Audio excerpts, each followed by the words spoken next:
The 2023 season is right upon us, and it seems like we're going to have a very challenging and anticipated year ahead. Although many think that Red Bull is going to lose momentum thanks to the new regulations, the battle porpoising and the sporting penalty, the Austrian team has proven everyone wrong just a couple of weeks prior to the first lights out and away we go. The sport is in huge danger now that Red Bull has found something new on their car, and we're likely to see yet another dominance, similar to the Mercedes one from 2014 to 2020. Red Bull has built the perfect car for the 2022 season, as they managed to demonstrate complete dominance compared to the rest of the grid. The RB19 is likely the best and most competitive car that came out of Red Bull's production, and a huge factor in that goes to the new regulations. Every team had a huge challenge to overcome with the newly set regulations, and it's safe to say that many of them failed at the beginning of the season. But while they were failing, the genius mind of Adrian Newey made the perfect, non-bouncing car thanks to the fact that he understood the ground floor effect better than everyone else. The reason for this is that Newey was present at Formula 1 in the 1970s and 1980s, when the effect was first introduced and then banned for safety reasons.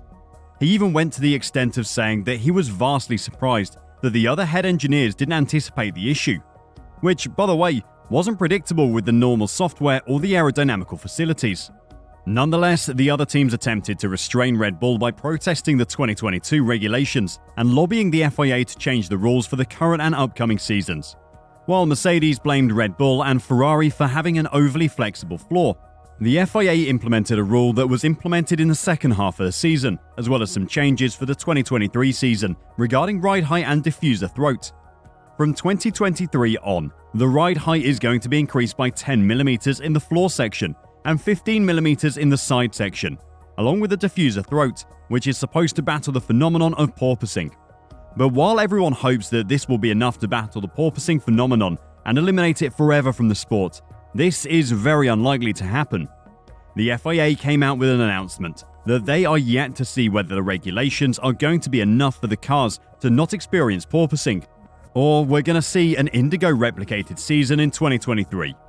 Even with that in mind, Red Bull is leaving nothing to chance, as the car they've created is something that the other teams will struggle to compete with. Keep in mind that these regulations are just tweaks, and not ones that are being bought in from scratch, meaning that the cars that made it work in the previous season are still going to be crushing it in the following season.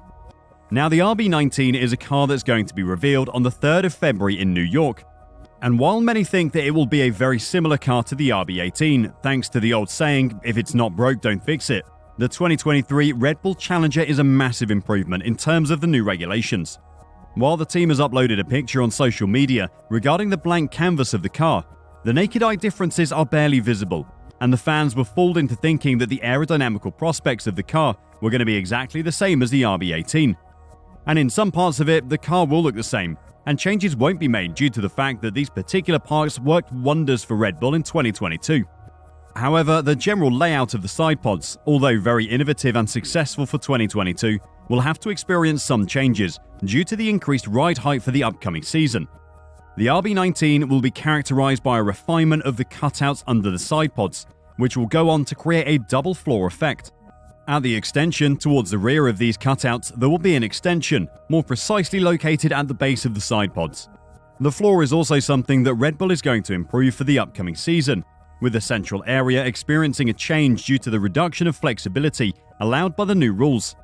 However, the genius engineers have managed to keep the weight of the floor lower than the latest version in 2022, which is going to be an extremely hard challenge for the other teams. This is mostly because the new floors need to be stiffer in order to prevent the flexing phenomenon, and that directly means more material and more weight on them. Yet Red Bull has something to deal with for the 2023 season, which is a 10% deduction in time spent in the aerodynamical facilities, such as the CFD and wind tunnel factories. On top of that, with them winning the Constructors' Championship after coming in second in the 2022 season, another 5% is going to be deducted from them.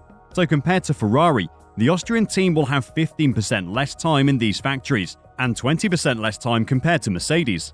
While this is something that Ferrari and Mercedes are gladly looking towards for the upcoming season, this is very unlikely to mitigate the dominance of the Austrian team, mostly because the new car will be 90% different in aerodynamics compared to the previous car.